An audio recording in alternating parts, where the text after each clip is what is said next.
Hi, welcome to Shelley's Show and Tell video series. I'm your host, Shelley Hancock, and that's Shelley with an EY. I like to start my videos with what I call my food for thought. It's a saying that I've read from one of my mentors or something from a scholar that really impacted me when I read it. Sometimes it's just a story about something going on and I think you may enjoy hearing it, or better yet, you may benefit from hearing it. Here's today's food for thought. It comes from Rumi, the 13th century mystic poet. When I run after what I think I want, my days are a furnace of stress and anxiety. If I sit in my own place of patience, what I need flows to me and without pain.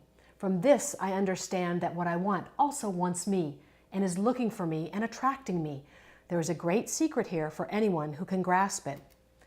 I think he wrote this just for me, you guys. If I don't ground myself first thing in the morning before my day begins, I can spend the day running after what I think I want, and boy, does it turn into a furnace of stress and anxiety, and I'm exhausted by mid-afternoon.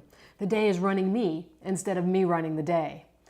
On the days that I remember to take a moment, first thing in the morning, to breathe and to think about how I would like my day to go, how I would like things to flow smoothly, how I want people to understand me when I'm having a conversation with them, how I want to laugh often throughout the day, and how I want my new clients to find me, and so on and so on.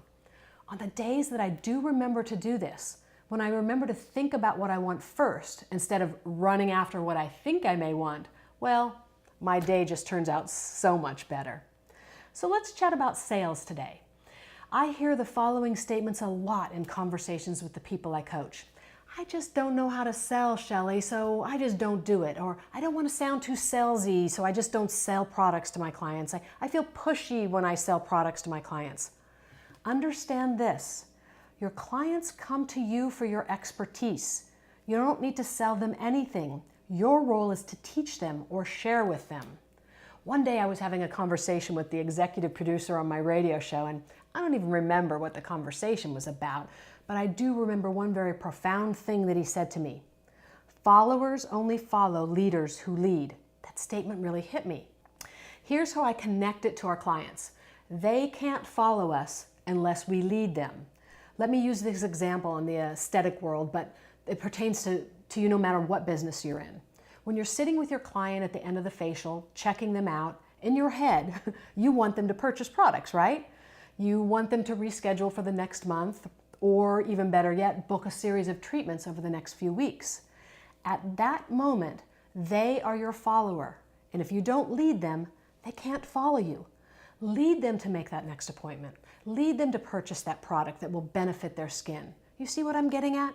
I think we sometimes have a tendency to get shy or afraid at that moment, and I get it that we don't want to become too salesy. We don't want to come across as salesy. But these clients came to us for our expertise. They came to us to lead them to better skin. So it's our obligation to be a leader. I love the way this hairdresser sold me some products a few years ago. This was my first appointment with this fella, and he was cutting my hair, and I felt very comfortable. I felt like he had listened to my ideas and concerns about my hair, and he looked confident while he was cutting. He was cutting my hair, so I felt confident in him. In the middle of my haircut, he said something almost under his breath about a product that he felt would be really good to hydrate my hair. It was like he was saying to remind himself, like note to self, but he actually said it out loud. I was liking what I was seeing as he was cutting, so you better bet I remember that there was a product he thought would be good for me. As we were checking out, and we were booking my next appointment, I'm the one that asked him, hey, what about that product you said I should be using? I have no idea if this was his sales tactic or not, but it worked.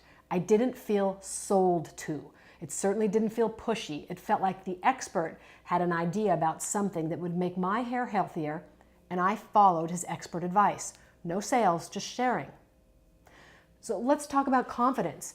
If you don't have confidence in yourself, if confidence isn't exuding from you, how can your clients have confidence in you, in the information you're sharing with them? They wouldn't be confident in your suggestions or recommendations if you didn't exude confidence. Whatever information you are sharing with them from whatever industry you're in, you need to exude confidence. Not arrogance, confidence. What does that look like? Well, first of all, your body language shows it. You're sitting up tall, you're not slumped over. I did one of my radio shows on the power of body language. My guest was Tracy Brown, and we talked about her book called Persuasion Point: Body Language and Speech for Influence. Go to my website and listen to that episode. I promise you'll learn a lot. Your voice is also very important. I also did a radio show on the power of your voice. You need to speak up, not loud, but strong with a bit of authority. Being meek isn't going to cut it in business. If you look like this, slumped over, and your voice is soft and sounds timid, your clients are not going to feel confident in your work, no matter what industry you're in. You need to be engaging. I love that word, engaging. Lean forward slightly in your seat. This shows interest. Make eye contact and speak with authority. Remember that you are the expert. You are the leader. They came to you to learn how to fix their skin problems, so lead them. Okay, that's all I've got for you today. I hope you enjoyed this video, and I also hope that you learned a thing or two. Please share your thoughts and ideas with me. You can email me at contactme@shelleyhancock.com, and remember, that's Shelley with an EY. Please tune back in for more exciting adventures on Shelley Show and Tell video series. I'm your host, Shelley Hancock. Until next time, be well and be happy.